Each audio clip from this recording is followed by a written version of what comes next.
বিচার এবং এই ফ্যাসিস্ট আওয়ামী লীগের নিষিদ্ধের দাবিতে আমরা দেখতে পাচ্ছি আমাদের শহীদ ভাইদের যে বিচার এই প্রক্রিয়াটা শুরু হয়েছে, কিন্তু এই প্রক্রিয়া যেভাবে ধীর গতিতে আগেছে আর আমাদের শহীদ ফ্যামিলির একটা প্রত্যাশা অন্তর্বর্তীকালীন সরকার আমাদের ভাইদের আমাদের সন্তানদের রক্তের উপর দাঁড়ায় প্রতিষ্ঠিত হয়েছে। আমরা চাই এই সরকারের শাসনামলে আমরা যেন এই শহীদদের বিচারটা দেখে যাইতে পারি, কিন্তু যেভাবে বিচারের গতি আগেছে এবং রাজনৈতিক দলগুলো যেভাবে নির্বাচনের জন্য চাপ দিচ্ছে, এভাবে চলতে থাকলে 5 বছরেও তো আমাদের বিচার শেষ করতে পারবে না অন্তর্বর্তীকালীন সরকার।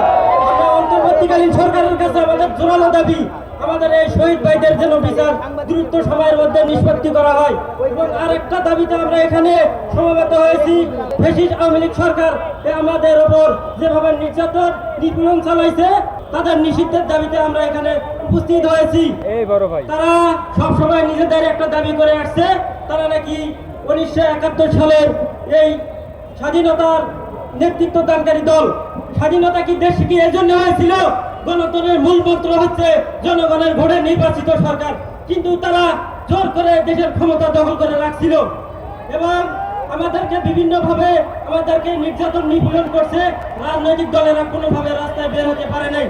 আমাদের একটাই দাবি, এবং তারা এই 24-এর গণ অভ্যুত্থানকে 1971 সালের মুক্তিযোদ্ধাদের মুখোমুখি করতে চায়।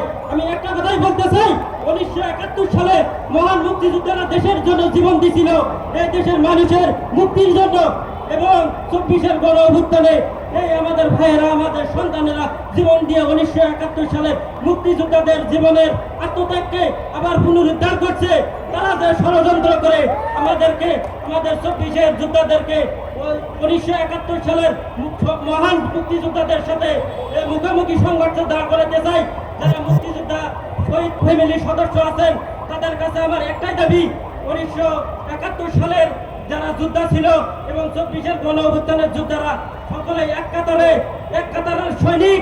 এটা আপনারা আমাদেরকে ভুল বুঝবেন না। 1924 সালের শহীদদেরকে এবং আওয়ামী লীগের দোসররা এবং ফেসবুকে বিভিন্নভাবে প্রচারণা চালায় যে আমরা 24 সালের রাজাকারের নাতিপুতিরা দেশের রাষ্ট্রীয় ক্ষমতা দখল করছে।